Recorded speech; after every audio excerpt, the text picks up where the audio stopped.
دعا ہے دل کی گہرائیوں سے کہ سدا ہی بہار رہے اس باغے تے کدے خزاں نہ آوے، ہوون فیض ہزاراں تائیں تے ہر بھکھا ہی پھل کھاوے۔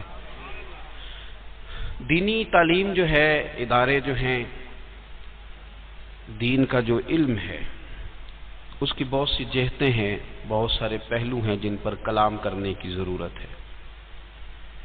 سب سے پہلے تو یہ سمجھ لیں کہ اللہ کے محبوب صلی اللہ تعالی علیہ وسلم نے فرمایا کہ علم کا طلب کرنا میں نے مرد و عورت پر ویسے ہی فرض کر دیا ہے، ضروری ہے مسلمان مرد اور عورت پر، اگرچہ اس حدیث سے مراد ضروریات کا علم ہے کہ جس کو جتنی علم کی ضرورت ہے اپنی ضرورت کا مسئلہ سیکھنا ہر شخص کے لیے ضروری ہے۔ کیوں؟ اس لیے کہ آپ کسی بھی محکمے سے تعلق رکھتے ہیں نا جب، تو اس کے تعلق سے جو ضروری باتیں ہوتی ہیں وہ سکھائی جاتی ہیں۔ آپ اگر گاڑی چلانے کے لائسنس کو حاصل کرنا چاہیں گے تو آپ کو بتائیں گے کہ یہاں رکنا ہے، یہاں اشارہ دینا ہے، یہاں آگے بڑھنا ہے، یہاں یہ قاعدہ ہے، یہاں یہ قانون ہے، آپ کو سکھایا جائے گا۔ اور جب آپ اس کو سیکھ لیں گے اور ان کی ہدایت کے مطابق آپ ساری چیزوں کو کرنے لگ جائیں گے، پھر وہ آپ کو ایک کارڈ ایشو کریں گے کہ اب تو اس قابل ہے کہ تو اس گاڑی کو چلا سکے۔ بس آپ بات کو سمجھ لیں، ہم بھی اپنے طالب علموں کو نا قاعدے قانون سکھاتے ہیں، اور جب وہ سیکھ لیتے ہیں تو ایک ان کے ہاتھوں میں سند دیتے ہیں، ایک ان کے سر پہ دستار رکھ دیتے ہیں۔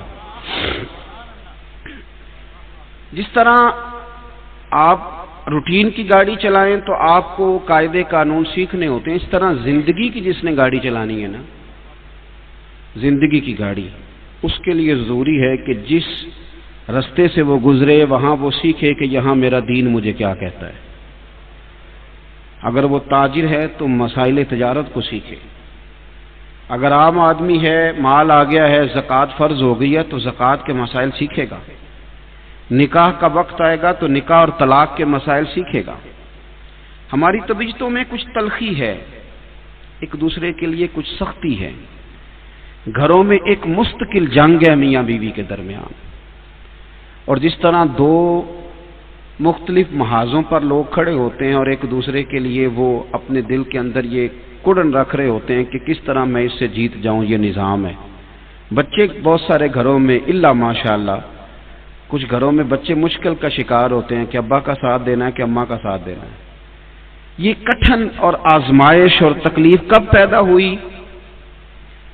جب میاں بیوی نے دین نہیں پڑھا، ایک دوسرے کے حقوق کو نہیں سمجھا، اگر چیزیں ان کی طبیعت میں رچ بس جاتی، وہ خاص ارشادات جو حضور نے ان دونوں کے تعلق سے بیان کیے تھے۔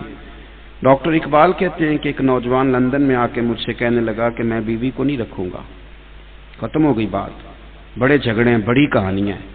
اسے میں نے سمجھایا، سمجھ نہیں آتی تھی، لمبی بات ہے، مقصود اشارہ کرنا ہے۔ کہتے ہیں پھر بڑے لوگوں کے سمجھنے کے باوجود بھی اس نے کیس کر دیا، بات قریب آ گئی تو ایک رات آ کے کہنے لگا نہیں میں نے نہیں طلاق دینی، گھر بسانا ہے۔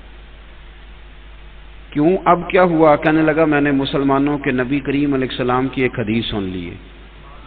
آپ میری بات پہ توجہ کریں گے میرے عزیز؟ ایک حدیث، اقبال کہتے ہیں میں نے پوچھا وہ کون سی؟ کہنے لگا میں نے سنا ہے کہ حضور نے فرمایا اپنی بیوی سے بغض نہ رکھو، اگر اس کی ایک عادت ناپسند ہے تو اس پر غور کر لو جو تمہیں پسند ہے۔ تو کہنے لگا میرے ذہن میں یہ حدیث آئی ہے تو یہ تو میرا نا سارا مائنڈ ہی چینج کر گئی ہے، میں تو ایک عادت کی وجہ سے گھر اجاڑنے لگا تھا، حضور نے کریم نے مجھے کہا ہے، کریم نے مجھے کہا ہے کہ ایک عادت اگر تجھے ناپسند بھی ہے تو باقی دیکھنا جو پسند ہے، تو میں نے فیصلہ کر لیا ہے کہ گھر بچاؤں گا۔ تو اقبال کہتے ہیں میں نے اسے کہا میں بھی تیرا کیس واپس نہیں لوں گا۔ بھائی اب آپ کیوں نہیں لیں گے؟ تو کہنے لگے جس محبوب نے تیرا گھر بچایا پہلے میرے نبی کا کلمہ پڑھ، مسلمان ہو۔ اگر آپ وہ ساری چیزیں، ہم سے اگر سارے دن میں 100 لوگ مسئلہ پوچھتے ہیں تو 95 طلاق والے ہوتے ہیں، اور کہتے ہیں 3 دے بیٹھا ہوں، غصے میں دے بیٹھا ہوں، حالانکہ طلاق ہوتی غصے میں، رضا میں کب ہوتی ہے؟ ہنسی خوشی تو ہوتی نہیں۔ غصے میں 3 طلاقیں دے لی، اب وہ آ گئے، کاش کہ 2 مہینے پہلے ہم نے شیروانی کا آرڈر دیا تھا بیٹے کی، 2 ماہ پہلے فرنیچر والے سے کہا تھا، شادی سے اتنے دن پہلے ہم نے کہا تھا بستر والوں سے تیار کر دو، سب باتیں پہلے کی۔ اگر اسے 2 گھنٹے لاتے نا بچی اور بچے کو کسی دینی استاد کے پاس، کسی معلمہ کے پاس بیٹی کو، اسے کہتے کہ اسے مسائل سکھائیں، اسے مسائل کا پتہ ہوتا، تو وہ 3 بیٹے ہیں بڑے خوبصورت، 2 بیٹیاں ہیں بڑی پیاری، چھوٹے بچے ہیں، لیکن اس نے طلاق دے کے گھر اجاڑ دیا ہے، بچوں کو دیکھ کے رونا آتا ہے۔ اگر اسے مسئلے کا پتہ ہوتا کہ 3 طلاقیں اکٹھی نہیں دی جاتی، اس سے بچنا چاہیے، تو کتنے گھر بچتے تھے۔ لیکن ہم نے یہ کیا کہ ہم نے اسے کہا شیروانی نہیں لیٹ ہونی چاہیے، ہم نے اسے کہا کہ دیکھنا گاڑی جو ہے وہ نئی بک کرائی ہے، وہ داماد کو وقت پہ دینی ہے۔ اگر ہم دینی علم کی اہمیت کو سمجھتے، رسول کائنات سرور کون و مکان صلی اللہ علیہ وسلم نے فرمایا، سیدنا امیر معاویہ رضی اللہ تعالیٰ عنہ حدیث کے راوی ہیں، حضور فرماتے ہیں، کریم محبوب فرماتے ہیں کہ یاد رکھو جس کے ساتھ رب بھلائی کا ارادہ کرنا چاہے اسے دین کی سمجھ عطا فرماتا ہے، اسے دین کی سمجھ عطا کرتا ہے جس کے ساتھ اللہ بھلائی کا ارادہ کرنا چاہے۔ پہلے تو دینی علم کی اہمیت کو سمجھیں، ہمیں اس کی ضرورت کتنی ہے۔ آپ دین سیکھ لیں، کسی سے آپ مسئلہ سن لیں، عمل نہ بھی کریں نا، تو جب آپ وہ کام کرنے لگتے ہیں تو بات ایک دفعہ سامنے ضرور آتی ہے کہ یار یہ میں نے سنا تھا مولانا، یہ خطیب صاحب نے بات بیان کی تھی، وہ ایک دفعہ آپ کے سامنے ضرور بات آئے گی اگر آپ نے کہیں بات سنی ہو۔ دین کے علم کی ضرورت کو محسوس کریں، ضرورت کو، اگر آپ کو سمجھ آ جائے، ایک کو ذرا کم کریں گے اس کی، اگر آپ کو سمجھ آ جائے کہ دین کا علم ہمارا نفع کتنا کرتا ہے، ہمارا فائدہ کتنا کرتا ہے، ہمیں اطمینان کتنا دیتا ہے، ہمیں قلبی طور پر راحت کتنی دیتا ہے، سمجھ آ جائے، گھروں کے اندر جو خوبصورت، دیکھیے ایک حدیث ہے حضور کی، والدین ایک توجہ کریں، ہمیں نا تیزی سے بہکایا جا رہا ہے دینی علوم کے خلاف۔ ہمارے لبرل قسم کے منسٹر روز ٹی وی پہ بیٹھ کے کہتے ہیں کہ مولوی بچوں کو پروفیسر نہیں بناتے، انجینئر نہیں بناتے، ڈاکٹر نہیں بناتے۔ یہ دیکھو جی، یہ مدرسے کا بچہ ڈاکٹر کیوں نہیں بنتا؟ میری بات پہ توجہ ہے آپ دوستوں؟ یہ خاص بات ہے، اس موقع پہ میں کرنے لگا ہوں، سوال کا جواب دینے لگا ہوں۔ میڈیکل کالج الگ ہوتا ہے اور کامرس کالج الگ ہوتا ہے، اردو یونیورسٹی الگ ہے۔ جس بندے نے بی کام آئی کام کرنا ہے وہ میڈیکل کالج نہیں جاتا، وہ کامرس کالج میں جاتا ہے، اور جس نے میڈیکل پڑھنا ہے وہ کامرس کالج نہیں جاتا، وہ کہاں جاتا ہے؟ Medical college. میری بات کی سمجھ آ رہی ہے؟ اور جس بندے نے اردو ادب سیکھنا ہے وہ کسی اردو یونیورسٹی میں چلا جاتا ہے۔ میں اس پر پوری تفصیل ہے، ہمارے ملک میں کس کس شعبے کی یونیورسٹی ہے، میں بات کر سکتا ہوں، لیکن طویل نہیں کرنا چاہتا بات کو۔ بھائی جو بندہ میڈیکل کالج میں داخلہ لے گا وہ میڈیکل پڑھے گا، وہ باہر آیا ہے تو آپ اس سے پوچھیں، اس نے تو MBBS کرنا تھا تو وہ باہر نکلے تو آپ اسے پوچھیں کہ کام کر لیا ہے، BBA کر رہے ہو، تو یہ بیوقوفی نہیں؟ بھائی وہ تو میڈیکل کالج میں تھا، اس نے تو ڈاکٹر بننا تھا، اس سے MBBS کی آپ بات پوچھیں گے، پوچھیں کہ آپ نے کسی شعبے میں اسپیشلائزیشن کر لی ہے، بات ختم ہو گئی۔ آپ اس کامرس کا پوچھیں گے تو وہ ہنسے گا، وہ آپ کو بیوقوف کہے گا، وہ کہے گا میں گیا ہی اس کالج میں تھا، لا کالج میں جانے والا وکیل بنے گا کہ ڈاکٹر بن کے آ جائے گا؟ عجیب آپ بات کر رہے ہیں، اور وہ میڈیا جو آپ کو بٹھاتا ہے وہ آپ کو سمجھا ہی نہیں رہا کہ خدا کے بندے جو مدرسہ ہے وہ تو اس لیے ہے کہ قرآن و سنت کا بندہ اسپیشلسٹ بنے۔ یہ عجیب بات ہے۔ اگر آپ ہم پہ یہ اعتراض کریں گے کہ آپ کا بچہ ڈاکٹر نہیں بن رہا، تو پھر ہمارا سوال ہے کہ جن کو آپ نے ڈاکٹر بنایا تھا مفتی کیوں نہیں بنے؟ ہمیں بتاؤ نا، ان کو آپ نے مولوی کیوں نہیں بنایا؟ آپ ان کو مولوی بنا دیں، ہم اپنے بچوں کو ڈاکٹر بنا دیتے ہیں۔ عجیب آپ سائنس لڑا رہے ہیں، اور جو آپ کے دل میں آتا ہے بچے جی ڈاکٹر نہیں بن رہے، بھائی یہ علیحدہ سے ایک اسپیشلسٹ ہونے کا الگ سے ایک اسکول آف تھاٹ ہے، یہاں الگ سے ایک تعلیم دی جاتی ہے، ایک پورا نصاب ہے، اس کو پڑھایا جاتا ہے، پورے اسباق ہیں، پوری ترتیب ہے۔ تو بچوں کے والدین کو گمراہ، پھر کہتے ہیں مدارس کے اندر خرابیاں بڑی ہیں، تو کالجوں میں نہیں ہیں۔ یونیورسٹیوں کے جو حالات آپ کے ادارے بتاتے ہیں وہ کسی سے پوشیدہ ہیں؟ ہم نہ یونیورسٹی کے خلاف بات کرتے ہیں نہ کالج کے خلاف، اس لیے کہ تم تفریق کرتے ہو کہ یہ تمہارا ہے تو وہ ہمارا ہے، ہم نہیں تفریق کرتے۔ مدرسے کے بچے بھی ہمارے ہیں، کالجوں کے بچے بھی ہمارے ہیں، یونیورسٹیوں کے بچے بھی ہمارے ہیں. اس لیے ہم تفریق نہیں کرتے، تم تفریق کرتے ہو. فلانی خرابی ہے تو بھئی اگر کسی جگہ خرابی ہوتی ہے تو خرابی دور کی جاتی ہے، وہ جگہ بند نہیں کی جاتی. کسی ہاسپٹل میں ڈاکٹر غلط آئے گا تو ڈاکٹر ہٹایا جائے گا، ہسپتال تو نہیں نہ بند کر دیا جائے گا. تو ہم مانتے ہیں مدارس میں کہیں کہیں کمزوریاں ہیں تو کمزوریاں دور کی جائیں گی کہ مدرسے بند کر دیے جائیں گے. تو یہ عجیب آپ بات کرتے ہیں. تو مدرسوں کے جو بچوں کے جو والدین ہیں وہ بعض اوقات ان پریشانیوں کا شکار ہوتے ہیں. پھر کئی دفعہ یہ بھی کہا جاتا ہے کہ ان کو نوکری کہاں ملے گی، کھائیں گے کہاں سے. سب سے سونی روٹی مولوی کھاتے. پریشان ہو گئے آپ بات سن کے.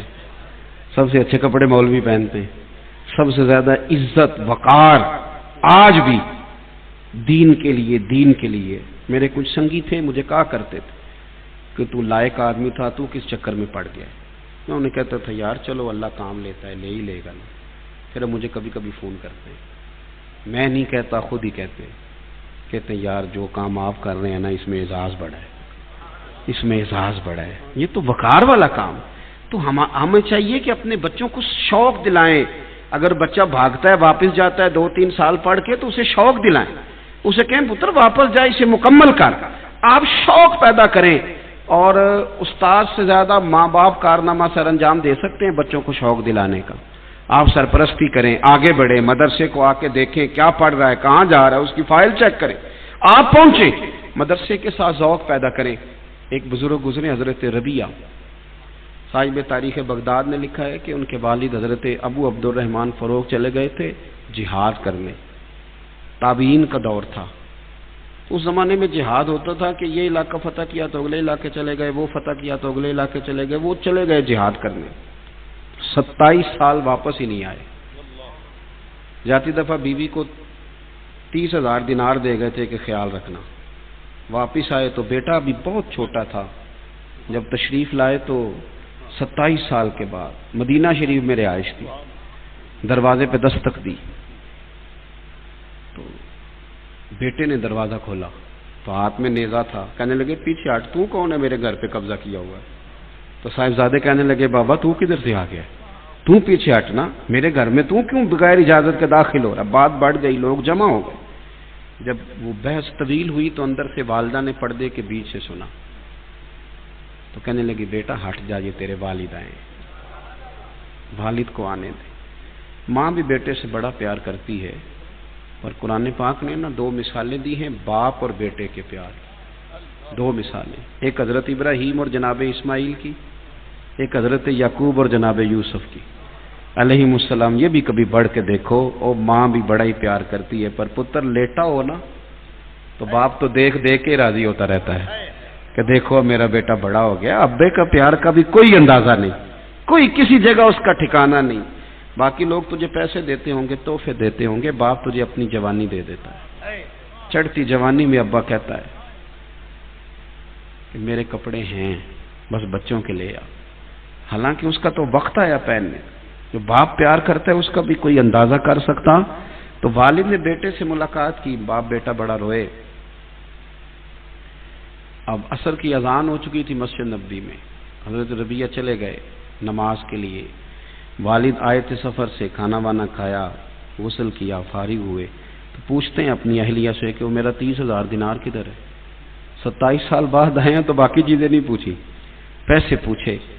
تو اہلیہ کہنے لگی آپ مسجد نبوی شریف جائیں، نماز پڑھ کے آئیں، بتاتی ہوں پیسے کہاں ہیں. اب بیٹے جب گھر سے گئے تھے تو سادے لباس میں تھے. اب جب مسجد شریف پہنچے تو امامہ ہے، جبہ ہے، اور مسجد بھی معمولی نہیں، حضور کی مسجد ہے.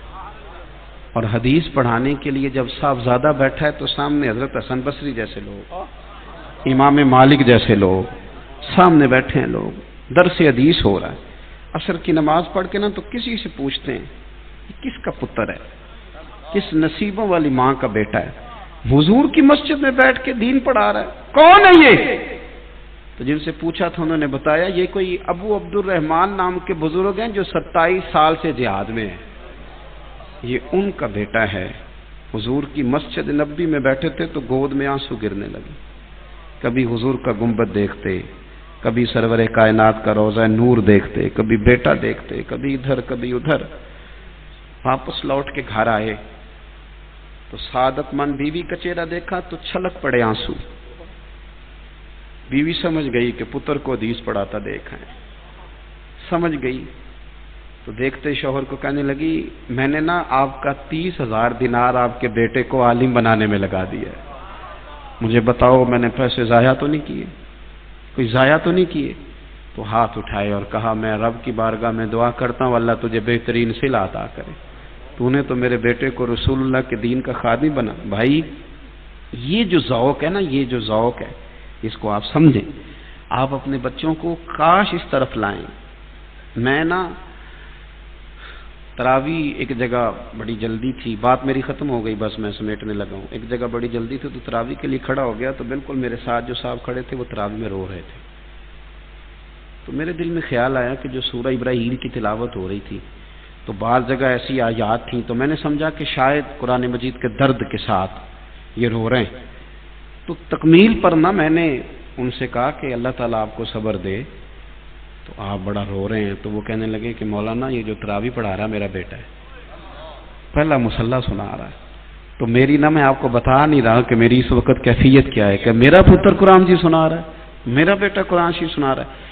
آپ ذوق بنائیں دین کا، آپ اپنے بچوں کو اس طرف مائل کریں اور خود سرپرستی کر کے آپ اس طرف لائیں. آپ کا بیٹا جب پڑھتا ہے نا اس طرف آتا ہے تو کمال ہو جاتا ہے. آخری بات طالب علموں سے کرنے لگا ہوں. میرے عزیزوں میں بھی طالب علم ہوں، آپ بھی طالب علم ہیں. دین بڑا غیرت مند ہے، یہ کسی کا محتاج نہیں ہے. اللہ بڑے بڑے نالائقوں سے کام لے لیتا ہے. یاد رکھنا کام میں دو ہی چیزیں شرط ہیں، ایک آپ کی محنت، دوسرا آپ کا اخلاص. اگر یہ دو چیزیں آپ کے پاس موجود ہیں تو کوئی چیز سامنے رکاوٹ نہیں بنتی. اللہ راستے بنا دیتا ہے اور بڑی آسانیاں کر دیتا ہے. اور ایک بات اور یاد رکھنا کہ قابلیت بھی بڑی ضروری ہے پر قبولیت اس سے بھی زیادہ ضروری ہے. قبولیت کی بڑی ضرورت ہے. قبولیت ہو جائے نا. ملا فضل اور فیضی بڑے پڑے ہوئے تھے، آپ کبھی سنیں گے اساتذہ کرام سے، تو اتنا حافظہ تھا کہ کوئی قصیدہ لکھ کے لاتا تھا نا بادشاہ کا، تو چھوٹا بھائی ایک دفعہ کوئی چیز سنتا تھا تو یاد ہو جاتی تھی، تو بڑا 2 دفعہ سنتا تھا تو یاد ہو جاتی تھی. کوئی قصیدہ لکھ کے لایا، اس نے سنایا تو چھوٹا کہنے لگا جی بادشاہ تو جھوٹ بول رہی ہے، تو میرے شعر ہیں. اس نے سنا تھا تو سنا دیا. اب بڑا تصدیق کرتا چونکہ وہ 2 دفعہ سننے سے یاد کر لے، کہنا جی اسی کے شعر ہیں جی، مجھے بھی یاد ہے، کئی دفعہ میں نے سناؤں. تو وہ جب سنا دیتا بڑا بھی تو بادشاہ کو پکا ہو جاتا کہ چھوٹے کے شعر ہیں، اور انعام اس کو مل جاتا. لکھنے والے بیچارے کو تکلیف کا سامنا، اتنے بڑے تھے لیکن دنیا کمانے میں لگ گئے. بے نقطہ تفسیر لکھی پر دنیا کمانے، دولت کی طرف متوجہ ہو گئے، رہ گئے. لیکن اللہ نے اعزاز دیا تو حضرت مجدد الفسانی کو عطا فرمایا. مصلی پہ بیٹھتے تھے پر کمال کر گئے. اعلیٰ حضرت بریلوی کے زمانے میں بھی بڑے عالم تھے لیکن رب نے اعزاز دیا تو بریلی کے امام احمد رضا کو دیا. حضرت پیر مہر علی شاہ کے زمانے میں بھی بڑے عالم تھے لیکن اللہ نے اعزاز دیا تو ختم نبوت کی حفاظت کا تاج اللہ تبارک و تعالیٰ نے انہیں عطا فرمایا. تو آپ اپنے لیے قبولیت طلب کریں اللہ کے حضور اور آگے بڑھیں. اور یہ جو جوڑا جی میں عرض کرتا ہوں، دوسرا یہ کہ آپ اس بات کو اچھی طرح سمجھ لیں کہ آپ نے تو صرف تھوڑا سا آگے بڑھنا ہے. دین کے کام میں تھوڑی سی بھی کوشش کریں تو اللہ زیادہ مدد فرماتا ہے، زیادہ مدد کرتا ہے. میری طرح کے بہت سارے لوگ کہہ دیتے ہیں ہم نے بڑی محنت کی ہے پر اتنی نہیں کرنی پڑتی. محنت تھوڑی ہوتی ہے، فضل ہی زیادہ ہوتا ہے، فضل ہی زیادہ ہوتا ہے. میں تو اکیلا ہی چلا تھا جانب منزل مگر لوگ ملتے ہی گئے پھر کارواں بنتا گیا. تو خوب آپ توجہ رکھیں گے. یہ جو دستاریں ملتی ہیں نا، حضرت محدث اعظم پاکستان رحمۃ اللہ علیہ آپ کے شاگرد فرمایا کرتے تھے کہ حضرت کہتے تھے کہ جو مجھے دستار ملی تھی نا فراغت کے وقت میں نے سنبھال کے رکھی ہوئی ہے، قبر میں بھی ساتھ لے کے جاؤں گا، اس لیے کہ یہ میرے سر پہ دستار ہے. یہ میرے اساتذہ نے مجھ پر اعتماد کیا، مجھ پر اعتماد کیا کہ اب میں رسول اللہ صلی اللہ علیہ وسلم کا دین تھوڑا سمجھنے کے میں قابل ہو گیا. یہ اعتماد کیا. تو آپ اس پر خوب توجہ کریں گے. ہم جو عوام ہیں ہمیں چاہیے کہ علم کا شوق پیدا کریں، اپنے بچوں کی توجہ دلائیں، خود بھی تھوڑا سا قریب آئیں علم کے. مدارس کی مضبوطی میں اپنا اخلاقی کردار ادا کریں. جو تھوڑی تھوڑی تنقید ہونے لگتی ہے گلی محلوں میں، اس سے بچیں.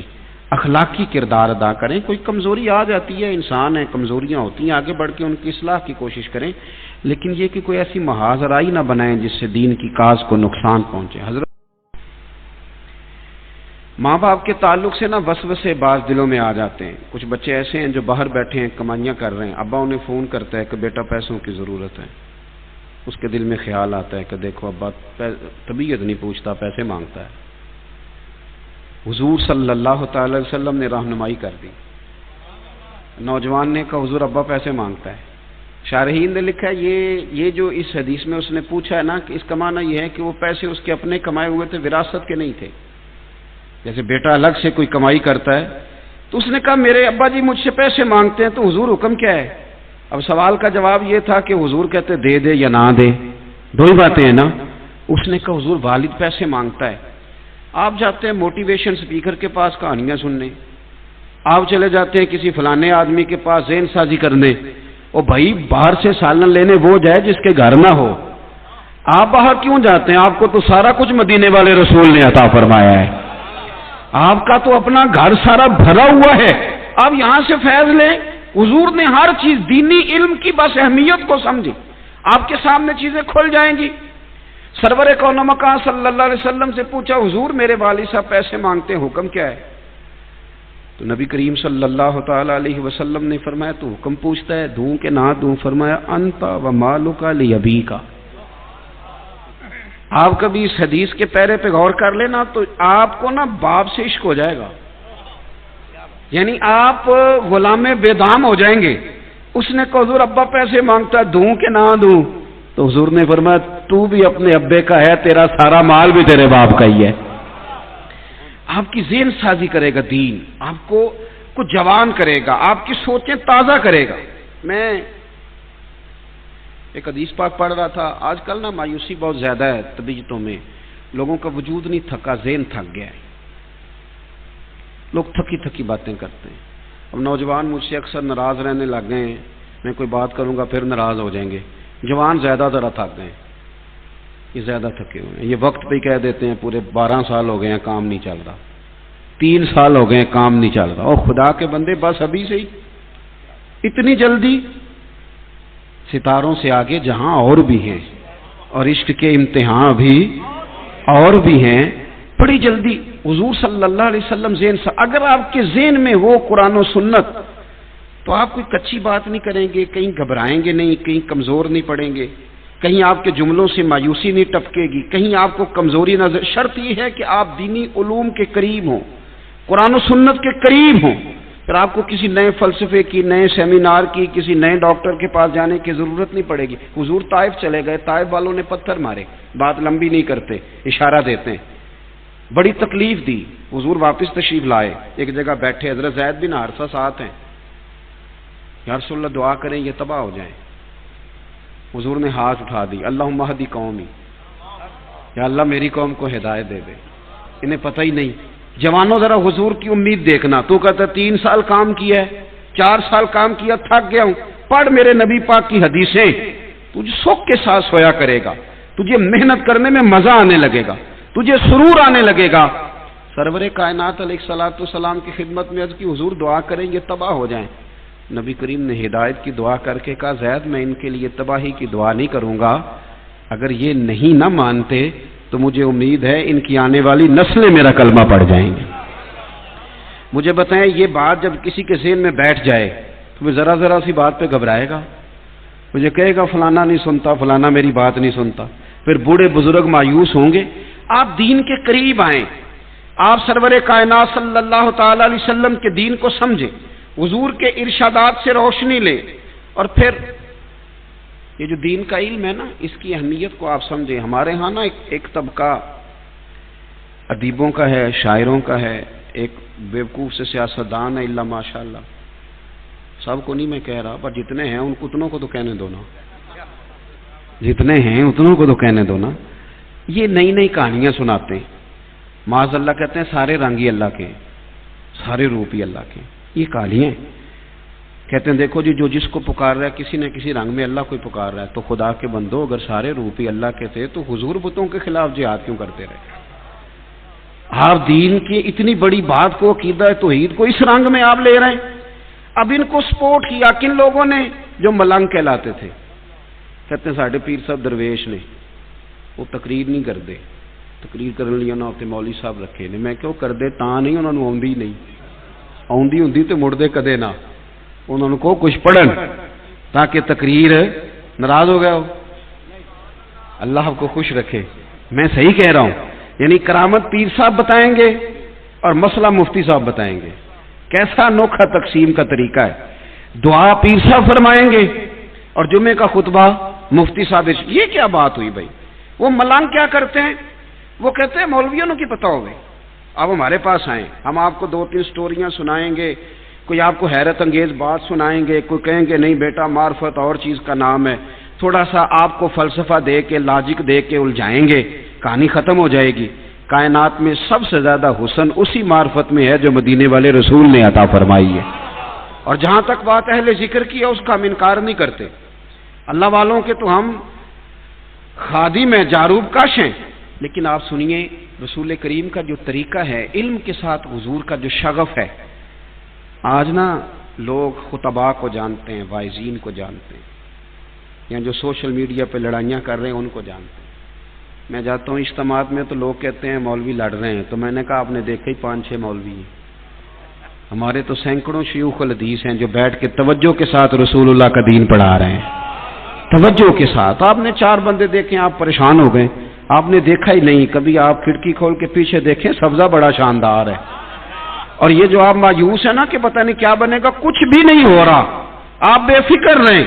درجنوں سینکڑوں لوگ بیٹھے جو صبح سے شام تک مدینے والے کا دین پڑھاتے ہیں اور خلوص کے ساتھ پڑھاتے ہیں، اور انشاءاللہ یہی چراغ جلے گا تو روشنی ہوگی۔ میرے عزیز، آپ میری بات پہ غور کریں۔ حضور مسجد میں تشریف لائے، اس طرف بھی لوگ بیٹھے تھے، اس طرف بھی لوگ بیٹھے تھے، ایک طرف اللہ کا ذکر ہو رہا تھا، ایک طرف ایک شخص بیٹھ کے دین کی بات کر رہا تھا۔ حضور دونوں مجلسوں کے بیچ کھڑے ہو گئے، فرمایا دونوں ہی خیر والی ہیں، یہ بھی خیر والی، یہ بھی خیر والی۔ اور میں کہا کرتا ہوں تدریس کرنے والا پریشان نہ ہو کہ خطیب کی بلے بلے زیادہ ہے، واعظ کو زیادہ لوگ جانتے ہیں، وہ بھی پریشان نہ ہو۔ کریم نے کتنا کرم کیا، ادھر بھی دیکھا ادھر بھی دیکھا، فرمایا مجلسیں دونوں خیر والی ہیں، پر انی بعثت معلما، مجھے تو رب نے استاد بنا کے بھیجا ہے نا، میں تو معلم ہوں نا۔ یہ لفظ کہتے کہتے حضور علم والی مجلس میں بیٹھ گئے، اس مجلس میں جہاں دین کی بات ہو رہی۔ تو اس اہمیت کو سمجھیں، دینی علم کی اہمیت کو سمجھیں۔ پھر جو آیت میں نے پڑھی، اللہ کریم نے فرمایا انما یخشى اللہ من عبادہ العلماء، اللہ کے بندوں میں سے جو عالم ہیں وہ اللہ سے ڈرتے ہیں۔ عالم پیر بن بھی جائے نا تو اس کی زیادہ کرامتیں نہیں ہوتی، اس نے کوئی بات سنانی ہے تو سوچ سمجھ کے ہے نا۔ تو جاہل جو ہوتا ہے اس کو تو عام اجازت ہے نا جو مرضی کہتا رہے۔ علم خشیت پیدا کرتا ہے، جسے جس چیز کا پتہ چل جاتا ہے تو پھر اس سے ڈرتا ہے، خشیت پیدا کرتا ہے۔ حضرت عبداللہ ابن مسعود رضی اللہ تعالیٰ عنہ فرمایا کرتے تھے کثرت کیلو کال والا عالم نہیں ہوتا، وہ تو آپ ویسے پنچایت میں بیٹھے ہیں تو کچھ بندے ایسے ہیں جو بولنے نہیں دیتے، بالکل ان پڑھ ہیں، کہیں سے نہیں پڑھے، بڑی باتیں کرتے ہیں، بڑی داستانیں، ان کے پاس آپ بیٹھے ہو تھکنے نہیں دیتے، اور بات ان کی کہاں سے شروع ہوتی ہے وہ ختم ہی نہیں ہوتی، تو آپ ان کو عالم تھوڑا سمجھ لیں گے۔ حضرت عبداللہ ابن مسعود یہ آیت پڑھ کے فرمایا کرتے تھے کثرت کیلو کال والا عالم نہیں ہوتا، بلکہ رب سے زیادہ ڈرنے والا عالم ہوتا ہے، جس کی باتیں محتاط ہوں، جس کی گفتگو محتاط ہو، جس کا لب و لہجہ محتاط ہو۔ یہ ذوق جب طبیعت کے اندر آتا ہے علم کا، پھر ساتھ ساتھ خشیت آتی۔ آپ بڑے لوگوں کو دیکھ لیں، ان کے دعوے کوئی نہیں تھے۔ آج تو ہمارے بڑے بڑے القابات ہیں، اور جو روایتی نقیب ہوتے ہیں محافل میں انہوں نے پکے لقب یاد کر لیے ہوتے ہیں، جو آتا ہے سب کے ساتھ ایک ہی جڑ دیتے ہیں، پکے کٹھے یاد کر لیے، ان کو نہیں پتا یہ بندہ اس کا اہل ہے کہ نہیں، وہ کہہ دیتے ہیں، بول دیتے ہیں۔ عزیز بھائی، آپ دیکھیں کہ حضرت عمر فاروق رضی اللہ تعالیٰ عنہ کی نبی پاک نے شانیں بیان کی، شانیں۔ حضور نے کہا جس گلی سے میرا عمر گزرے شیطان رستہ بدل جاتا ہے۔ حضور صلی اللہ تعالی علیہ وسلم نے فرمایا میرے بعد اگر نبی ہوتے تو خطاب کے بیٹے عمر ہوتے۔ لیکن علم خشیت پیدا کرتا ہے نا، جب کوئی جان لیتا ہے پھر وہ ڈرتا ہے۔ حضور نے ان کی شانیں بیان کی، انہوں نے ساری زندگی ایک ہی بات کی، لوگوں میں اونٹ چرانے والے کا بیٹا، میں اونٹ چلانے والے کا بیٹا، مجھ سے تو 10 اونٹ نہیں سنبھالے جاتے۔ اب خشیت آ گئی ہے نا، اب مزاج اور ہو گیا، اب ذہن سازی اور طرح کی ہو، مزاج ہو. جب آپ کے اندر خشیت آنے لگتی ہے، خشیت، پھر آپ کے اندر وہ قرار آتا ہے، قرار، کہ آپ محسوس کرتے ہیں کہ اب نہ میرے لیے عمل کرنا آسان ہو گیا. اب ایسا نہیں ہے کہ میں لفظوں میں کچھ اور کہتا ہوں اور عمل میرا کچھ اور ہے. پھر آسانی سے انسان عمل کرنے لگتا ہے. دینی طالب علم جو ہیں اور عام عوام جو ہے، ہم سب کے لیے یہ ضروری ہے کہ دین کے علم کی طرف جب ہم توجہ کریں تو اس نیت سے کریں کہ ہم نے اس پر عمل کرنا ہے. ہمارے ہاں زیادہ تر بحث ہوتی ہے. ہم کہیں سے کوئی بات سنتے ہیں، پھر جا کے اپنے محلے کے امام کو کہتے ہیں کہ آپ نے تو یہ بات کبھی نہیں سنائی، تو یہ دیکھیں آج میں نیا مسئلہ سن کے آیا ہوں. وہ معاملات جن کے اندر گنجائش ہے، مستحبات ہیں، وہ کہیں کرتا دیکھ لیں تو آ کے ہم اپنے امام کے ساتھ بحث شروع کر دیتے ہیں. یہ لڑائی نہیں کریں، آپ علم کا ذوق پیدا کریں، اور اس لیے نہیں کہ بحث کرنی ہے. نبی پاک صلی اللہ علیہ وسلم نے فرمایا جس نے علم اس لیے حاصل کیا کہ جاہلوں پہ روب جمائے گا یا علماء سے بحث کرے گا، اسے تو اللہ جنت کی خوشبو بھی نہیں دے گا. آپ عمل کے لیے علم حاصل کریں، عمل کے لیے، اور شوق کے ساتھ، شوق کے ساتھ. آپ یہ جو معرفت ہے نا ساری کی ساری، اور یہ جو دل کا نور ہے، یہ سارا رسول اللہ صلی اللہ تعالی علیہ وسلم کے دیے ہوئے علم کے ساتھ وابستہ ہے. اگر قرآن و سنت کے آپ قریب ہوتے جائیں گے تو دل روشن ہوتا جائے. یہ بھی ایک تڑپ ہے، اگر لگ جائے، یہ بھی ایک ذوق ہے اگر پیدا ہو جائے. یہ بھی یہی ہمارے صوفیہ کرتے تھے. وہ دور دراز جاتے تھے، علم حاصل کرتے تھے، پیاس بجھاتے تھے. کچھ لوگ حنفی ہوئے، کچھ حنبلی ہوئے، کچھ شافعی ہوئے، کچھ مالکی ہوئے، کچھ چشتی ہوئے، کچھ قادری ہوئے، کچھ نقشبندی ہوئے، کچھ سہروردی ہوئے. کچھ کا مشرب طریقت کے لحاظ سے نقشبندی چشتی رہا، کچھ کا مذہب فقہ کے لحاظ سے کچھ ہوا. اب اس میں بہت سارے لوگ کہتے ہیں کہ سارے ٹھیک تھے، تو پھر یہ کہ الگ الگ کیوں تھے؟ تو میں کہتا ہوں بھائی اپنی اپنی طبیعتیں ہوتی ہیں. کچھ لوگوں کو ایلوپیتھک دوائی سے آرام آتا ہے، اور کچھ کہتے ہیں میرا گزارا ہی ہومیوپیتھک سے چلتا ہے، اور کچھ کہتے ہیں تم دونوں ہی چھوڑو، کوئی اچھا حکیم بتاؤ کہاں ملتا ہے. تو جس قسم کی طبیعت ہوگی آپ اس قسم کے حکیم کے پاس چلے جائیں گے. یہ سارے ٹھیک ہیں. طبیعتوں کا، مزاجوں کا معاملہ تھا تو اللہ تبارک و تعالیٰ نے ان سب کو حق والا بنایا. اب کوئی آدمی دور دراز چل کے گیا ہے، اس نے جا کے وہاں سے فیض پایا تو بڑی اچھی بات ہے، اس کا حصہ وہیں تھا. حضرت بقی الدین ابن مخلد، علم کی تڑپ پیدا ہو گئی دل میں. ہمارے طلباء نا، اب طالب علموں سے تو آج پیار کا دن ہے نا جی، لیکن چلو پیار کی بات ہی ہے. یہ بھی ہمارے طلباء ہوں یا کسی طریقت سے وابستہ لوگ ہوں یا کسی جگہ جمعہ پڑھنے والے ہوں یا کسی بھی شعبے سے تعلق رکھنے والے لوگ ہوں، ہمارا مزاج یہ ہوتا ہے کہ جو چیز ہمارے پاس ہوتی ہے وہ نہیں صحیح لگتی، اور جو ہم سے دور ہوتی ہے وہ ذرا زیادہ ٹھیک لگتی ہے. مزاج ہوتا ہے. جس چیز کی جو چیز قریب آ جائے نا اس کی قدر آہستہ آہستہ کم. جو لوگ یہاں سے گئے ہیں نا سعودی عرب اور خانہ کعبہ کے قریب انہوں نے رہائشیں کر لی ہیں، وہ زیادہ طواف نہیں کرتے. میں نے بھی ایک دو سے پوچھا کہ آپ آئے نہیں شام میں وہاں، تو کہنے لگے وہ ہم تو کرتے رہتے ہیں، ہم نے کہا دوسروں کو بھی موقع دینا چاہیے. اسی لیے شاید امام اعظم ابو حنیفہ رحمۃ اللہ علیہ منع کرتے تھے کہ حرم میں رہائش نہ کرو، تم قدر نہیں کر سکو گے. یہاں وہ آدمی رہائش کرے. حضرت عمر فاروق رضی اللہ تعالیٰ عنہ حج کے بعد درہ اٹھا لیتے تھے. فرمائے حج ہو گیا، آپ گھروں کو جاؤ، زیادہ وقت گزارو گے تو قدر کھو دیتا ہے یہ نظام. تو بھائی ہمارا مزاج ہوتا ہے. کئی دفعہ طلب پیدا ہو جائے نا طبیعت میں، ہمارے طالب علموں کا وہ خاص ذوق بنے نا علم حاصل کرنے کا، وہ شوق. تو اگر آپ کے اندر شوق زیادہ ہو تو آپ استاد کے سینے سے بڑا کچھ کھینچ سکتے.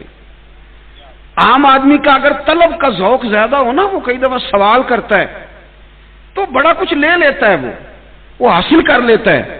کئی عام آدمی ہوتے ہیں وہ ویسے ہی علماء کے پاس اٹھتے بیٹھتے ہیں لیکن بڑا خاص نقطہ کئی دفعہ دے جاتے ہیں، اس لیے کہ انہوں نے ذوق سے سیکھا ہے، توجہ سے بات سنی ہے، ان کے پاس بات آ جاتی. بقی الدین ابن مخلد کہتے ہیں میرے دل میں علم کا شوق پیدا ہوا تو میں بغداد گیا امام احمد بن حنبل کے پاس، اور اتنا میں نے سفر کیا کہ مہینہ بھر میں نے ڈھب سے روٹی نہیں کھائی، علم کے لیے نکلا. یہاں تو آج کل مرید آنے سے پہلے فون کرتا ہے کہ تیاری کر لو پیر صاحب میں آ رہا ہوں، پہلے سے فون جاتے ہیں. بڑے معاملات ہے، نظام ہے. کہتے ایک مہینہ روٹی نہیں کھائی. جب میں وہاں گیا نا بغداد میں، پتہ چلا کہ امام احمد بن حنبل کا تو مدرسہ ہی بند ہے، ان کو تو بادشاہ نے قید کر دیا ہے. بڑی بڑی سختیاں آئی ہیں. یہ بھی ایک الگ داستان ہے. امام بخاری، جن کی کتاب قرآن پاک کے بعد سب سے صحیح کتاب ہے، لوگوں نے ایک جگہ رہنے کی جگہ نہیں دی۔ پوچھئے گے کبھی علماء سے، یہ بھی ایک داستان ہے کہ امام بخاری نے پھر ایک شام دعا مانگی، اللہ تیری زمین بڑی وسیع ہے پر مجھ پر تنگ ہو گئی، میرے لیے کوئی رحمت والا فیصلہ کر، تو امام بخاری کا رات وصال ہو گیا۔ بے قدراں کچھ قدر نہ جاتی، کیتی خوب تسلی ہو، دنیا دار پجاری زردے کتیاں دے گل ٹلی ہو، بک بک روسن اکھیاں تکیو ویکھ حویلی کلی ہو، تے کوچ نصیر اساں جدوں کیتی پہ جانی تھر تھلی ہو۔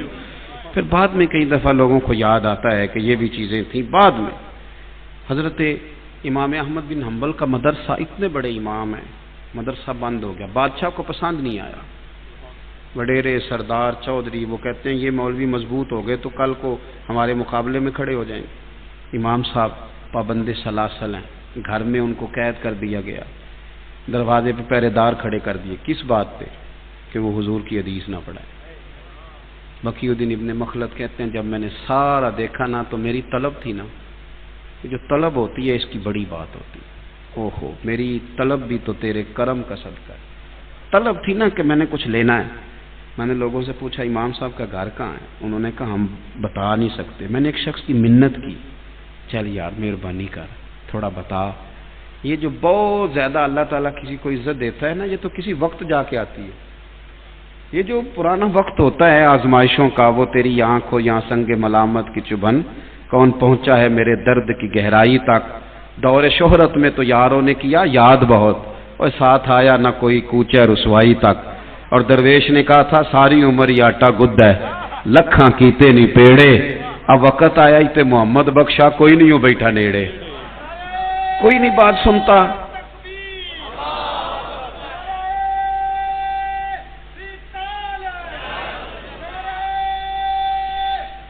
سنیں جی، حضرت امام احمد بن حنبل کا کوئی گھر کا پتہ بتانے کو بھی تیار نہیں۔ ایک شخص کی منت کی تو وہ کہنے لگا میں نہ صرف اشارہ کروں گا،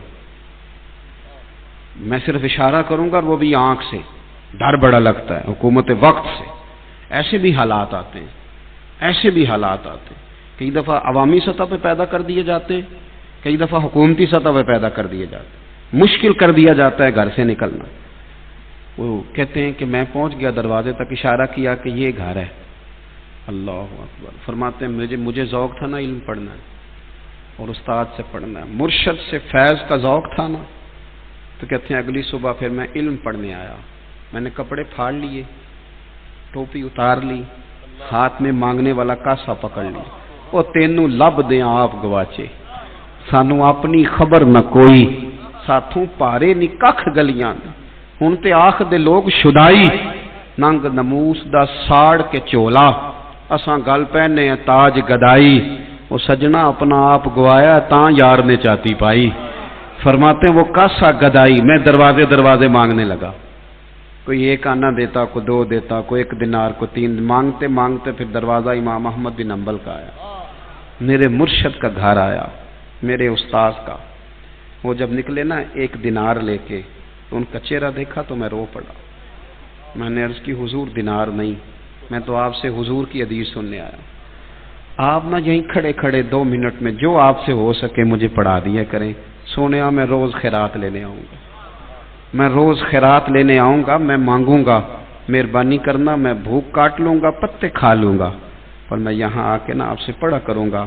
ابن مخلد کہتے ہیں کہ میں روز مانگنے جاتا، میں روز مانگنے جاتا، سوالی بن کر خیرات لینے جاتا، میں نا ان کے دروازے پہ جا کے صدا لگاتا، وہ باہر آتے، 1 دینار بھی دیتے اور حضور کی 3 حدیثیں بھی پڑھاتے۔ کہتے ہیں میں نے نا سوالی بن کے، فقیر بن کے رسول اللہ کا دین پڑھا، وقت بدل گیا، حالات تبدیل ہو گئے، حکومت بدل گئی، امام صاحب کا مدرسہ لگ گیا، دارالحدیث کھل گیا، دور دراز سے طلباء آ کے بیٹھے، جب مدرسہ سجا تو یہ فقیر بھی پہنچا۔ کہتے ہیں سارے بیٹھے تھے، جب میں گیا تو امام اٹھے اور مجھے سینے سے لگایا، فرمایا سجنا پڑھا ساری دنیا نے ہے، پر جو تو نے پڑھا ہے انشاءاللہ مجھے مرتے دم تک یاد رہے گا۔ تیرا پڑھنا بھی کمال ہے، میرا پڑھانا بھی کمال۔ آپ نا اپنی طبیعت میں وہ شوق تو لائیں، وہ ذوق تو پیدا کریں. دیکھیں نا کئی دفعہ نا ادائیں اس طرح کی ہوتی ہیں، ادائیں. فقیر کے پاس درویش آیا تو اس نے اس محبت سے بیٹھ کے حاضری دی، اس محبت سے بیٹھ کے کہ فقیر نے فوراً ہی دستار اتار کے سر پہ رکھی. تو پیر بھائی بھی کئی دفعہ مقابلہ کر لیتے ہیں نا. انہوں نے کہا حضرت جی یہ آپ نے کیا کیا؟ تو فرمانے لگے یار اس کی ادائیں ایسی تھی، اس نے مجھے رڑکا اور مکھن نکال کے لے گیا ہے، تو لسی بچی ہے، پانی ڈالتے جانا پیتے جانا. کیا بتائیں، رنگ ہی اس طرح کا تھا اس شخص کا. کچھ طلباء میں، کچھ لینے والوں میں ذوق ہوتا ہے، اپنا ذوق بنائیں. ایک بات میں نے والدین کے لیے بھی کرنی ہے، زیادہ میں نے باتیں نہیں کرنی اس لیے کہ یہ تو میری ڈیوٹی لگا دی گئی تھی آج کہ آپ نے آنا ہے. حضرت نے کئی دفعہ فرمایا، ورنہ میں سمجھتا ہوں کہ جہاں بھی علماء موجود ہیں وہ دین کی بات ہی کر رہے ہیں، جہاں بھی کر رہے ہیں. تو بہت ساری باتیں آپ نے ان میں سے سنی ہوئی ہیں. میری تو ڈیوٹی تھی آج بات کرنے کی، تو میں کر رہا ہوں اور الحمدللہ سعادت سمجھ کے کر رہا ہوں اور دل کی بڑی خوشی کے ساتھ کر رہا ہوں کہ مجھے رسول اللہ کے دین پڑھانے والے ایک ادارے میں بیٹھنے کا موقع مل رہا. اپنے ختم نبوت کے تعلق سے بات کرنے کا اشارہ کیا. ہمارا ایمان ہے کہ حضور آخری رسول ہے، نبی کریم صلی اللہ تعالی علیہ وسلم کے بعد کوئی نبی. یہ بات بڑی ضروری ہے. ایک تو ہے علمی مسئلہ اور ایک ہے عوام کے لیے سمجھنے کی بات. وہ بھلا کیا ہے؟ وہ یہ ہے کہ ختم ہے ہمارے لیے حضور کی تعلیمات پر ہر شے. ہمیں دائیں بائیں جانے کی ضرورت ہی نہیں، ہمیں ضرورت نہیں. یعنی جس بندے کو گھر سے کسی چیز کی کمی رہ جائے وہ باہر جاتا ہے نا، ضرورت ہی نہیں. اس لیے ہمارے علماء نے لکھا ہے کہ کسی جھوٹے آدمی نے دعویٰ نبوت کیا تو جس نے دلیل مانگی وہ بھی کافر ہو جائے گا. تو دلیل مانگی کیوں؟ مانگنے کی ضرورت کیا تھی؟ حضور کے بعد کسی نبی کی ضرورت پاما سونے ملن ہزاراں. ضرورت کیا ہے؟ ضرورت نہیں. اور ایک پہلو ختم نبوت کا اور بھی ہے. حضرت عمر فاروق رضی اللہ تعالیٰ عنہ مسجد نبوی شریف میں بیٹھ کے تورات پڑھ رہے تھے. حضور تشریف لے آئے. کیا کر رہے ہو؟ حضور حضرت موسیٰ کلیم پر نازل ہونے والی کتاب پڑھ رہا ہوں. تو حضور نے جلال فرمایا. اس مفہوم کو بھی آپ سمجھیں. یہ ہمارے لیے عوام کے لیے سمجھنا یہ بھی بڑا ضروری. کیا کر رہے ہو؟ یا رسول اللہ حضرت موسیٰ کلیم پر نازل ہونے والی کتاب پڑھ رہا ہوں. تو حضور نے اظہار ناراضگی فرمایا. حضور فرمانے لگے عمر اگر حضرت موسیٰ علیہ السلام حیات ظاہری میں ہوتے تو میرا کلمہ پڑھ کے میرے قرآن کی تلاوت کرتے. تمہیں دائیں بائیں جانے کی اجازت ہے. آپ دیکھیں نا حضور نے نام لے کے کہا. ہم نا اپنی مخصوص تہذیب رکھتے ہیں مسلمان، مخصوص. تھوڑا سا بھی ادھر ادھر جانے کی ہمیں اجازت. یہ داڑھی رکھنی ہے نا، مونچھیں رکھنی ہے نا، تو اس میں اتنی دور جانے کی کیا ضرورت ہے؟ لیکن اللہ کے رسول صلی اللہ علیہ وسلم نے یہاں بھی حد بندی کر کے فرمایا تم نے داڑھی بڑی رکھنی ہے، مونچھیں چھوٹی رکھنی. یہودیوں کی مخالفت کرنی. وہ اس طرح کرتے ہیں کہ مونچھیں بڑی کرتے. تم نے یہ کہا یہ امامہ باندھنا تھا نا، تو حضور نے ہمیں حد بندی بیان کی. فرمایا وہ بغیر ٹوپی کے امامہ باندھتے ہیں، تم نے امامے پہ ٹوپی پر امامہ باندھنا ہے. ان کی مخالفت کرنی. ہمیں نا ہر چیز خاص کر کے حضور نے عطا فرمائی، خاص کر کے. اس لیے ختم نبوت کا یہ معنی بھی یاد رکھیں کہ ہمیں آگے پیچھے جانے کی ضرورت ہی نہیں. حضور نے ہمارے لیے کوئی کمی چھوڑی. اچھا ایک بات اور یہاں یاد آ گئی. نبی پاک صلی اللہ علیہ وسلم کا قول بھی محفوظ ہے، فعل بھی محفوظ ہے، اور حضور کا خاموش رہنا بھی کتابوں میں محفوظ ہے. حضور کا چپ رہنا بھی محفوظ ہے. آپ کہیں گے چپ رہنا کیسے محفوظ ہے؟ تو پوچھئے گا مفتی صاحب سے، علماء سے. ایک حدیث قولی ہوتی ہے، ایک فعلی ہوتی ہے، ایک تقریری ہوتی ہے. یہ تقریری حدیث کون سی ہوتی ہے؟ کہ حضور کے سامنے کوئی کام کیا گیا، اگر حضور خاموش رہے، منع نہیں کیا تو وہ چیز بھی جائز ہو گئی. منع کیا ہے؟ حضور کا چپ رہنا بھی محفوظ ہے. یہاں حضور چپ رہے تھے، لہذا یہ بات بھی، اس کو حدیث تقریری کہتے. ہمیں ادھر ادھر جانے کی ضرورت کیا ہے؟ حضور کے تو اشارے بھی محفوظ ہیں.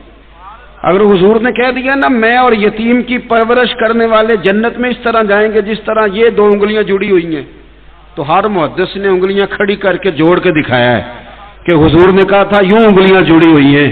معنی کیا ہے مسلمانوں؟ میرے نبی کے اشارے بھی کتابوں میں محفوظ ہیں. اشارے تک کتابوں میں محفوظ ہیں. تو جن کے پاس اتنا کچھ محفوظ ہو انہیں آگے پیچھے جانے کی ضرورت پڑتی ہے. صرف ضرورت یہ ہے کہ آپ نا تھوڑا سا مضبوط ہو. ہمارے بچے کیا کرتے ہیں؟ جو رات کو نا ٹی وی پہ فیشن دیکھتے ہیں سویرے کر لیتے ہیں. جو آدمی سویرے اچھا سا تیار ہو کے نکلے لوگ اسے بھی کہتے ہیں، پھر کہتے ہیں پیارا لگ رہا ہے. لیکن اگر وہ داڑھی کو کنگھی کر کے نکلے، امامہ باندھ کے نکلے، تعریف اس کی بھی کرتے ہیں، پر پتہ کیا کہتے ہیں؟ کہتے ہیں کتنا نورانی چہرہ ہے۔ اب تعریف ہی کتنی ادب والی، کتنی حسین ہو گئی۔ تو آپ نا حضور کے در دولت پہ آئیں، نبی کریم علیہ السلام کے دروازہ نور پہ اپنے آپ کو لے کے آئیں، آپ محسوس کریں گے کہ اللہ نے دل روشن کر دیا، طبیعت ٹھنڈی ہو گئی، انشراح صدر نصیب ہو گیا۔ قریب آئیں دین کی باتوں کو سیکھیں، تھوڑا تھوڑا کر کے آپ اپنی طبیعت میں، اور شرط یہ ہے کہ عمل کرنے کے لیے سیکھیں، بحث کے لیے نہیں، تکرار کے لیے نہیں، ہر وقت لڑائی۔ اب تو فیس بک پہ وہ لوگ بھی مفتی بن گئے جن بیچاروں کو کچھ پتہ نہیں، اور اللہ جانتا ہے ایسے ایسے سوال کرتے ہیں بعض اوقات کہ میں کہتا ہوں آپ کا سوال بتا رہا ہے کہ آپ سوال نہیں پوچھنا چاہتے، آپ تو کوئی نیا الجھاؤ پیدا کرنا چاہتے ہیں۔ پوچھنے والے کا سوال بھی بتاتا ہے کہ یہ کہاں الجھا ہوا ہے۔ بہت زیادہ ذوق کے ساتھ دین کے ساتھ وابستہ ہوں، بہت زیادہ ذوق کے ساتھ۔ اور دین کا کام تو اتنا حسین ہے کہ ایک عورت نا مسجد میں جھاڑو دیتی تھی، مسجد نبوی میں، بیمار ہو گئی۔ بھلا کیا ڈیوٹی ہوتی ہے جھاڑو دینے والے کی؟ کیا یہ جہاں ہماری محفلوں میں جو جھاڑو دیتے ہیں وہ اسٹیج پہ بٹھائے جاتے ہیں، اشتہار لگانے والے بٹھائے جاتے ہیں، جو بیچارے بڑی محنت کرتے ہیں وہ ان کی کام نصیب ہے کہ وہ اسٹیج پہ بیٹھیں گے، وہ تو کہیں پیچھے بیٹھے ہوتے ہیں۔ لیکن کوئی دیکھے نہ دیکھے، جن کے لیے کرتے ہیں وہ تو دیکھ رہے ہوتے ہیں نا۔ جھاڑو دیتی تھی، جھاڑو، عورت، صحیح حدیث میں موجود ہے، بیمار ہو گئی، حضور تیمارداری کرنے جاتے، فرمایا اگر انتقال کر جائے تو مجھے خبر دینا۔ اتنی ڈیوٹی کرتی ہے دین کی کہ مسجد میں جھاڑو دیتی۔ وصال ہو گیا، صحابہ نے بتایا نہیں، رات کو حضور کو تکلیف ہوگی، تدفین کر دی۔ صبح سارا کچھ جاننے والے حبیب نے پوچھا بتایا کیوں نہیں؟ بتایا کیوں نہیں؟ یا رسول اللہ آپ کو تکلیف ہوگی، ہم نے تدفین کر دی رات کو۔ او دوستو سننا، جھاڑو دیتی تھی مسجد میں، کریم نے فرمایا بتاؤ مجھے اس کی قبر کہاں ہے۔ اس سے بڑا بھی کوئی خوش قسمت ہوگا خدا کی ساری رحمتیں جس کی قبر پہ پہنچ جائیں۔ قبر کہاں ہے؟ حضور قبر پہ کھڑے ہوئے۔ ویسے تو وارث جنازہ پڑھ لیں تو دوسرا جنازہ نہیں ہوتا، حقیقی ولی جنازہ پڑھ لے تو نہیں ہوتا، لیکن حضور ہی تو حقیقی وارث ہیں امت کے، حضور ہی تو حقیقی وارث ہیں۔ تو حضور نے قبر پہ کھڑے ہو کے فرمایا بناؤ بھائی صفے، میں دوبارہ جنازہ پڑھاؤں گا، دوبارہ جنازہ پڑھاؤں گا۔ آپ دین کے ساتھ اتنی بھی وابستگی پیدا کر لو گے نا کہ مسجد میں جھاڑو بھی دو گے تو پھر بھی مدینے والے کرم کرتے ہیں۔ تو اگر آپ دین کی ڈیوٹی کرنے لگ جائیں اخلاص کے ساتھ تو پھر کتنی بندہ نوازی ہوگی۔ اللہ کے حضور دعا ہے اللہ تعالیٰ اس ادارے کو آباد و شاد فرمائے۔ اللہ کریم ہم جو جانتے ہیں، جو کہتے ہیں، اس پر ہمیں عمل کی توفیق دے۔ اتنے سارے آپ لوگ تشریف لائے ہوئے ہیں، کوشش کرنا اپنی وابستگیوں کو موڑنا مذہب کی طرف۔ اللہ تبارک و تعالی ہمارے دلوں کے قبلے، سوچوں کے زاویے درست کر دے۔ آخر دعوانا الحمدللہ۔ اللہم صلی علی سیدنا مولانا محمد معدن الجود والکرم وآلہ وبارک وسلم۔ اللہ تعالی ہماری حاضری قبول فرما، ہماری حاضری قبول فرما۔ اللہ تعالی جتنے دوستوں نے دعاؤں کے لیے کہا، بار بار کہا، کسی بھی ذرائع سے کہا، مالک سب کی آرزویں قبول فرما، پریشانیاں دور فرما۔ اے اللہ ہم تیری بارگاہ میں حاضر ہیں، ہمارے گناہ معاف فرما، ہمارے گناہ معاف فرما، ہمارے گناہ معاف فرما، ہماری غلطیوں سے درگزر فرما۔ ہم بھول جاتے ہیں، ہدایت کا رستہ ہمارے لیے واضح فرما۔ نبی پاک صلی اللہ علیہ وسلم کی امت کے حق میں رحمت والے فیصلے فرما، رحمت والے فیصلے فرما، اخوت نصیب فرما، غیرت ایمانی نصیب فرما، جذبہ جہاد عطا فرما، شوق شہادت نصیب فرما، کفر اور شرک کے مقابلے میں ہمیں قوتیں عطا فرما، دلوں کے زاویے درست فرما، سوچوں کے زاویے درست فرما۔ مالک بیماروں کو شفا دے دے، مقروضوں کو قرضوں سے رہا کر دے، تنگ دستوں کو وسعت رزق دے دے۔ اللہ صبر، شکر، حوصلہ، تحمل، بردباری، قناعت اور خودداری کی توفیق دے دے، خودداری کی توفیق دے دے۔ ہماری اولادوں پہ رحم فرما دے، اس ادارے کو ہمیشہ ترقیاں عطا فرما۔ جو پڑھ رہے ہیں، فارغ ہو رہے ہیں، انہیں علم نافع عطا فرما، اپنا فضل اور کرم شامل حال فرما۔ ان کے اساتذہ کو، حضرت قبلہ کو، سب کو بہترین صلہ عطا فرما۔ مالک ہم تیرے بندے بھول جاتے ہیں، اللہ ہمارے لیے حق پر استقامت کے موقع عطا کر دے، زندگی تقوی کے نور والی عطا فرما۔ کسی گلی میں کسی جگہ موت کا وقت آئے تو ایمان کی سلامتی عطا فرمانا۔ دنیا اور آخرت کی رسوائیوں سے بچا کے رکھنا اللہ زوال نعمت سے محفوظ فرما، زوال نعمت سے محفوظ فرما، زوال نعمت سے محفوظ فرما۔ اے اللہ شریروں کے شر سے بچا، حاسدوں کے حسد سے بچا، مفسدوں کے فساد سے بچا، نفس اور شیطان کی شرارتوں سے بچا، وسوسوں کے غالب ہو جانے سے بچا۔ اللہم انا نسألک العفو والعافیۃ فی الدین والدنیا والآخرہ، رب اغفر وارحم وانت خیر الراحمین، وصلی اللہ تعالی علی حبیبہ سیدنا و مولانا محمد۔